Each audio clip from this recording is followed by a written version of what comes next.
Hello అండి, అందరికీ ఎలా ఉన్నారు? బాగున్నారా?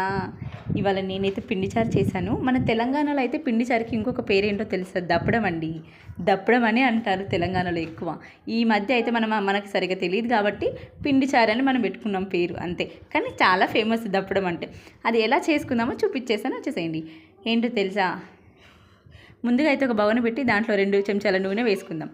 దాని తర్వాత దీంట్లోకి అయితే ఎండుమిర్చి 2, జీలకర్ర, ఆవాలు, ఇంకా 2 బగారా ఆకులు వేసుకుంటే చాలా బాగుంటుంది, ఫ్లేవర్ చాలా బాగుంటుంది. దీంట్లోకి పచ్చిమిర్చి, ఉల్లిగడ్డలు అయితే మందంగా కట్ చేసుకోండి, చాలా బాగుంటుంది. అలా వేసుకుని మంచిగా అటు ఇటుగా కలుపుకొని ఫ్రై చేసుకోవాలంటే దీంట్లోకి టమాటా ముక్కల్ని కూడా మనం చాలా పెద్దగా మందంగా కట్ చేసుకోవాలండి, చాలా బాగుంటుంది. ఇలా దీంట్లోకి కొంచెం టమాటా ముక్కల్ని వేసుకొని అటు ఇటుగా కలుపుకోవాలి, చాలా బాగుంటుంది. కలుపుకుంటే చాలా మగ్గిపోతుంది. దీంట్లోకి సాల్ట్ వేసుకుంటే తొందరగా మగ్గిపోతుందండి. దీంట్లోకి సాల్ట్ తర్వాత పసుపు వేసుకొని టేస్ట్కి తగ్గట్టు సాల్ట్ వేసుకొని దాని తర్వాత పసుపు వేసుకొని అటు ఇటుగా కలిపేసుకొని మూత పెట్టేసుకుందాం. దాని తర్వాత మూత చూస్తే చాలా బాగా మగ్గిపోయింది. దీంట్లోకి అయితే ధనియాల పౌడర్, ఇంకా కారపొడి, మీరు ఎంత తింటే కారం అంతా వేసుకోండి, ఎక్కువగా వేసుకోకండి. టేస్ట్కి తగ్గట్టు ఎవరు ఎంత తింటే అంత వేసుకుంటే చాలా బాగుంటుంది. దీన్ని అయితే మళ్ళీ ఒకసారి మూత పెట్టేసుకుందాము.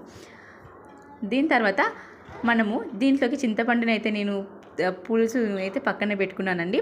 నల్ల చింతపండు ఉంది, మీరు ఏదైనా వేసుకోవచ్చు. నేను నల్లది ఉంది, నల్లది వేసాను. అంతవరకు మనము శనగపిండి ఇంకొంచెం బియ్యం పిండిని రెండింటిని ఒక దగ్గర వేసి మంచిగా కలిపానండి. ఉండలు లేకుండా కలుపుకోవడం వల్ల పిండి చారు అనేది చాలా బాగుంటుంది. ఉండలు ఉన్నాయనుకో అక్కడక్కడ పైనకి తేలుతూ ఉంటుంది. అందుకనే ఉండలు లేకుండా మంచిగా పిండిని అయితే అలా ఒక చిన్న కటోరలో వేసుకొని మంచిగా వాటర్ వేసుకొని మంచిగా స్మూత్గా అయ్యేటట్టు పెట్టుకోవాలి. అంతవరకు మళ్ళీ ఒకసారి చూస్తున్నారు కదా, ఇదైతే వేడైపోయింది, ఇంకా మసలలేదు, ఆల్మోస్ట్ మసులుతుందండి. దీంట్లోకి మనమైతే చూడండి అన్నీ ఉడికిపోయాయో లేదా చూసుకోవాలండి ఒకసారి. ఆల్మోస్ట్ ఉడికిపోయాయి, మంచిగా మసులుతుంది పులుసు అయితే. దీంట్లోకి ఇందాక కలిపి పెట్టుకున్న పిండి అయితే ఇందులో వేసేసుకుందామండి. వేసేసుకున్న తర్వాత చూడండి పలచగా అనిపిస్తుంది కదా, కానీ అది మసిలిన కొద్దీ చిక్కగా అవుతుంది. చూడండి ఆల్మోస్ట్ చిక్కబడుతుంది.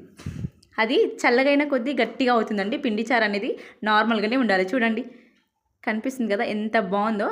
నార్మల్గా వేసుకుంటేనే అది చిక్కగా అయిపోతుంది. మరి చిక్కగా మనం ముందే చిక్కగా వేసుకున్నాం అనుకో బాగుండదండి, గట్టిగా అయిపోతుంది, తినడానికి కూడా సరిగ్గా రాదు. ఇలా చేసుకుంటే సరిగ్గా సరిపోతుంది. దీనిపైన మూత మొత్తం పెట్టకండి, పొంగిపోతుంది.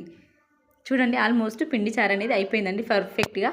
మీరు కూడా ఇలా ట్రై చేసుకోండి. ఇంట్లో ఏం కూరగాయలు లేనప్పుడు, ఏం చేయాలో తోచినప్పుడు ఇలా పిండి చారు అయితే చేసేసుకోండి, చాలా బాగుంటుంది. సింపుల్గా తొందరగా అయిపోతుందండి. ఆల్మోస్ట్ పిండి చారు అయితే అయిపోయింది. చాలా చూడడానికి చాలా బాగుంది. ఇది పూరీలోకి తినొచ్చు, రైస్లోకి తినొచ్చు, కావాలనుకుంటే ఇడ్లీలోకి కూడా తినొచ్చు. ఆల్మోస్ట్ అయిపోయిందండి. దీంట్లో అయితే మేమైతే రైస్లో తింటున్నాము, మీరు కూడా ఇలా తినొచ్చు. చూడండి చాలా కలర్ఫుల్గా ఉంది కదా, చాలా బాగుంది. ఏమన్నా